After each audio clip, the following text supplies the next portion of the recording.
একটা পাখি যে মাত্র 1 সেকেন্ডে আকাশকে কবরস্থানে বদলে দেয়। একটা পাখি যার ঠোঁটের একটা আঘাতে শিকারের মেরুদণ্ড ভেঙে যায়। একটা পাখি যে নিজের চেয়ে 3 গুণ বড় প্রাণীকেও ছাড়ে না। আজকে আমরা দেখব প্রকৃতির সেই ভয়ঙ্কর শিকারীদের, যাদের দেখলে বুকের ভেতরটা কেঁপে ওঠে। এবং ভিডিওর একদম শেষে এমন একটা পাখি দেখাবো যেটা দেখে আপনি নিজের চোখকেই বিশ্বাস করতে পারবেন না। তাই শেষ পর্যন্ত থাকুন, কিছুই মিস করবেন না। পেলিকেন মানেই বিশাল ঠোঁটের পাখি। সমুদ্রের ধারে উড়তে থাকে, মাছ ধরে বেঁচে থাকে। এটাই আমাদের পরিচিত পেলিকেন। কিন্তু যখন সমুদ্রে মাছের সংখ্যা কমে যায়, তখন এই পাখি যা করে তা দেখলে আপনি চমকে যাবেন। পেলিকেন তখন তার টার্গেট বদলে নেয়। মাছ নেই, তাহলে পাখি খাও। একটি প্রাপ্তবয়স্ক পেলিকেনের ওজন হয় প্রায় 5 থেকে 15 কেজি পর্যন্ত। এদের ঠোঁটের থলি একসাথে প্রায় 11 লিটার পানি ধরে রাখতে পারে। এই বিশাল থলি এদের সবচেয়ে মারাত্মক অস্ত্র। রেকর্ড করা একটি ভিডিওতে দেখা গেছে একটি পেলিকেন প্রায় 1 কেজি ওজনের একটি পাখির ছানাকে তার বিশাল থলের মতো ঠোঁটের ভেতরে পুরে নিয়েছে। পাশের অন্য পাখিরা দেখছে, কিছুই করতে পারছে না। একবার সেই থলের ভেতরে গেলে বের হবার কোনো পথ নেই। থলের ভেতরে বাতাস নেই, গলার চাপে শ্বাস বন্ধ হয়ে যায়। ছানাটি মাত্র কয়েক সেকেন্ডের মধ্যেই মারা যায়। এরপর কোনো চিন্তাভাবনা ছাড়াই সরাসরি পেটে। এরা কতটা রাক্ষসী হতে পারে জানেন? রেকর্ড আছে যে পেলিকেন অনেক সময় নিজের ধারণ ক্ষমতার চেয়েও বড় শিকার গিলতে চেয়েছে। এতে নিজের গলা ক্ষতিগ্রস্ত হয়েছে, তবুও ছাড়েনি। এদের সামনে বড় সামুদ্রিক পাখি হোক বা বড় পাখির ছানা হোক, একবার এদের নজরে পড়লে পালানো কঠিন। প্রকৃতিতে বেঁচে থাকার লড়াই এতটাই কঠোর যে শান্তিপ্রিয় মনে হওয়া একটি পাখিও প্রয়োজনে দানব হয়ে যায়। আমরা অনেকেই বককে শান্ত নিরীহ পাখি মনে করি। পুকুরের ধারে চুপচাপ দাঁড়িয়ে থাকে, নিজের মনে মাছ ধরে। এটাই আমাদের পরিচিত ছবি। কিন্তু এই ছবিটা সম্পূর্ণ ভুল।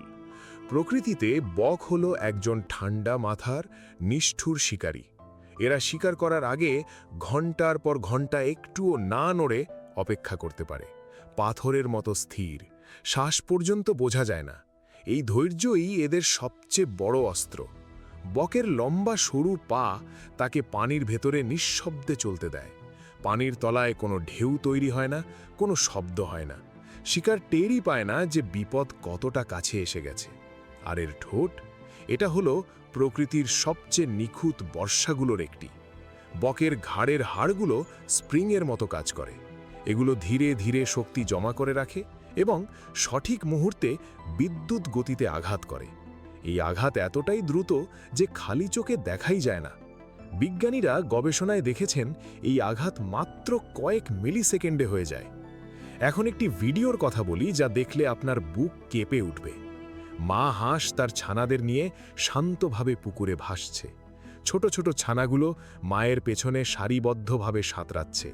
কয়েক মিটার দূরেই বক নিশ্চল পাথরের মতো দাঁড়িয়ে। ছানারা জানেই না তাদের সামনে কি অপেক্ষা করছে। হঠাৎ চোখের পলকে বক একটি ছানাকে ঠোঁটে গেঁথে ফেলে। মা হাঁসের আর্তচিৎকার, ডানা ঝাপটানো, পানিতে ছোটাছুটি কিছুই কাজে আসেনি। কিন্তু শুধু একটিতে থেমে থাকেনি সে। মা হাঁসের শত বাধার মুখেও বারবার ফিরে আসে। প্রতিবার নতুন কৌশল নেয়, আলাদা দিক থেকে আক্রমণ করে। একে একে সব ছানা শেষ করে দেয়। শেষে মা হাঁসটি একা নিঃস্ব হয়ে পুকুরে ভাসতে থাকে। প্রকৃতির এই নিষ্ঠুরতা দেখলে বুকটা ভারী হয়ে যায়। কিন্তু এটাই বাস্তবতা। এখানে দুর্বলের জন্য কোনো দয়া নেই। ঈগল খোলা আকাশে রাজা, কিন্তু ঘন জঙ্গলের ভেতরে যেখানে গাছের ডালপালা এতটাই ঘন যে সূর্যের আলোও ঠিকমতো ঢুকতে পারে না, সেখানে রাজা এই পাখি, ইউরেশিয়ান স্প্যারোহক, বনের ঘাতক। এদেরকে বলা হয় বনের ছুরি, কারণ এরা আঘাত করে তীক্ষ্ণভাবে, নিঃশব্দে এবং অপ্রত্যাশিতভাবে। সাধারণ শিকারী পাখিরা উঁচুতে উড়ে শিকার খোঁজে, কিন্তু স্প্যারোহক সেভাবে কাজ করে না। এরা ঘন ডালপালার একদম ভেতর দিয়ে তীরের মতো ছুটে যায়। প্রতিটি মোড়, প্রতিটি বাঁক এরা মুহূর্তে পার করে। যেখানে বড় পাখিরা ঢুকতেই পারে না, সেখানে এরা পূর্ণ গতিতে ছুটে যায়। বিজ্ঞানীরা হিসেব করে দেখেছেন, স্প্যারোহক ঘন বনের ভেতর দিয়ে উড়ে যাওয়ার সময় প্রতি সেকেন্ডে শত শত সিদ্ধান্ত নেয়, নিজের অজান্তেই। কোন দিকে যাবে, কোন ডাল এড়াবে, সব স্বয়ংক্রিয়ভাবে। এই ক্ষমতাই এদের বনের একমাত্র দুর্ধর্ষ শিকারী করে তুলেছে। একটি রেকর্ড করা ভিডিওতে দেখা গেছে একটি চঞ্চল কাঠবিড়ালি গাছের ডালে ডালে লাফাচ্ছে। হঠাৎ ডালপালার ভেতর থেকে একটা ছায়া ছুটে আসে। কাঠবিড়ালি পালানোর চেষ্টা করে, ডালে ডালে লাফ দেয়, কিন্তু ততক্ষণে দেরি হয়ে গেছে। এক নিখুঁত আঘাতে স্প্যারোহকের ধারালো নখ কাঠবিড়ালিকে আঁকড়ে ধরে মাটিতে নামিয়ে আনে। মাটিতে নামার পরেও সে এক মুহূর্ত সময় নষ্ট করে না, শিকার মরার আগেই খেতে শুরু করে। এই পাখির নখ ও পায়ের চাপ এতটাই তীব্র যে শিকারের ভিতরের অঙ্গপ্রত্যঙ্গ মুহূর্তের মধ্যে ক্ষতিগ্রস্ত হয়ে যায়। একবার যদি এর নিশানায় পড়েন, বেঁচে ফেরার সম্ভাবনা প্রায় শূন্য। সবচেয়ে আশ্চর্যের বিষয় হল এরা নিজেদের চেয়েও বড় পাখিকে শিকার করতে পারে, কারণ শক্তি নয়, এদের আসল অস্ত্র হল গতি আর নিখুঁত কৌশল। উত্তর আমেরিকায় এমন একটি শিকারী পাখি আছে যার খাবারের ৯৯% একটাই জিনিস, তাজা মাছ। বাকি ১% সেটা হলো বিশেষ পরিস্থিতিতে অন্য শিকার। অসপ্রে, পানির ওপরে একমাত্র অপ্রতিদ্বন্দ্বী শিকারী। এরা নিজের শরীরের ওজনের চেয়েও ভারী মাছও অনায়াসে তুলে নিতে পারে। এদের নখ এতটাই ধারালো এবং বিশেষভাবে বাঁকানো যে পিছলি ভেজা মাছও একবার ধরলে আর ছুটে যায় না। এমনকি এদের পায়ের তলায় বিশেষ কাঁটার মতো গঠন আছে যা মাছকে আরও শক্তভাবে আটকে রাখতে সাহায্য করে। এরা সাধারণত পানির ওপরে উড়তে উড়তে নিচে তাকিয়ে শিকার খোঁজে, কিন্তু একটি ভিডিওতে দেখা গেছে একটু ভিন্ন কৌশল। অসপ্রে একটি উঁচু দেয়ালে বসে শান্তভাবে নিচের পানি দেখছে। চোখে তার একটাই লক্ষ্য, পানির নিচের মাছ। কোনো তাড়াহুড়ো নেই, কোনো অস্থিরতা নেই। সে অপেক্ষা করে সঠিক মুহূর্তের জন্য। সুযোগ পেতেই সে ঘণ্টায় প্রায় ৮০ কিলোমিটার গতিতে ছুটে নামে। তীরের মতো পানির স্তর ভেদ করে ভেতরে ঢুকে যায়। পা দুটো চিমটার মতো ব্যবহার করে মাছকে চারদিক থেকে আটকে ফেলে। এরপর শক্তিশালী ডানার ঝাপটায় পানির ওপরে উঠে আসে। এমনকি সুযোগ পেলে এরা ছোট আকারের হাঙরকেও শিকার করে। ভাবুন একটু, একটা পাখি হাঙর ধরছে। গবেষণায় দেখা গেছে প্রতি ১০টি শিকার চেষ্টায় প্রায় ৭ থেকে ৮টিতেই সফল হয় অসপ্রে। এই সাফল্যের হার বেশিরভাগ শিকারী প্রাণীর চেয়ে অনেক বেশি। পানির নিচে এর কোনো প্রতিদ্বন্দ্বী নেই। এবার এমন একটি পাখির কথা বলবো যে পৃথিবীর দ্রুততম প্রাণী, শুধু পাখিদের মধ্যে নয়, গোটা পৃথিবীর সব প্রাণীর মধ্যে। সিংহ না, চিতাবাঘ না, এই পাখি পেরেগ্রিন ফ্যালকন। ডাইভ দেওয়ার সময় এর গতি ঘণ্টায় ৩২০ কিলোমিটার ছাড়িয়ে যায়।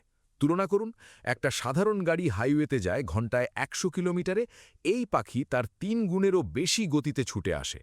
এই গতিতে ছুটে এসে শিকারের ওপর আঘাত করে। শিকার বুঝতেও পারে না কি হলো, ততক্ষণে সব শেষ। এই পাখির শরীর এমনভাবে তৈরি যে এই গতিতেও বাতাসের চাপ এটাকে থামাতে পারে না।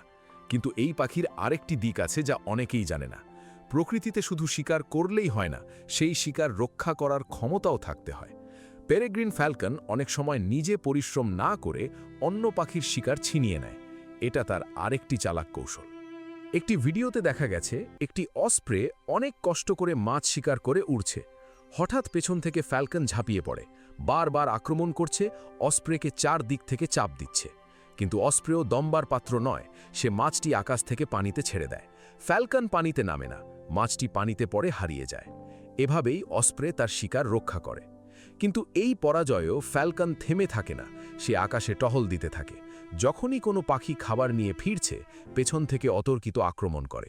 লক্ষ্য প্রতিপক্ষকে মারা নয়, ভয় দেখিয়ে মুখ থেকে খাবার ফেলিয়ে দেওয়া এবং সেই পড়ে যাওয়া খাবার আকাশেই লুফে নেওয়া। এদেরকে বলা হয় আকাশের ছিনতাইকারী। এই কৌশলে এরা প্রতিদিন অন্য পাখির পরিশ্রমের ফল নিজেরাই উপভোগ করে। বন্ধুরা, এই পাখিগুলোর মধ্যে কোনটা দেখে আপনার সবচেয়ে বেশি গায়ে কাটা দিয়েছে? বক, পেলিকন, স্প্যারোহক, অসপ্রে নাকি ফ্যালকন? নিচের কমেন্টে পাখির নাম লিখুন। আমি প্রতিটা কমেন্ট পড়ি এবং সেরা কমেন্টে রিপ্লাই করি। বন্ধুরা, প্রকৃতির নিয়ম বড়ই কঠিন। এখানে শক্তি আর কৌশলের কাছে দুর্বলের কোনো জায়গা নেই। এখানে হয় আপনাকে শিকার করতে হবে, নয়তো অন্য কারো শিকারে পরিণত হতে হবে। এই পাখিগুলো কোটি কোটি বছর ধরে প্রকৃতি নিজে তৈরি করেছে। প্রতিটা নখ, প্রতিটা ঠোঁট, প্রতিটা পালক, সবকিছুরই একটা কারণ আছে। প্রতিটা শিকারের কৌশল প্রকৃতি নিজে ডিজাইন করেছে। এরা নিষ্ঠুর নয়, এরা শুধু বেঁচে থাকার জন্য লড়ছে। আর এটাই প্রকৃতির সবচেয়ে বড় সত্য। ভিডিওটি ভালো লাগলে অবশ্যই একটি লাইক দিন এবং বন্ধুদের সাথে শেয়ার করুন। চ্যানেল সাবস্ক্রাইব না করে থাকলে এখনই করুন। কথা হবে পরের ভিডিওতে। সেই পর্যন্ত ভালো থাকুন।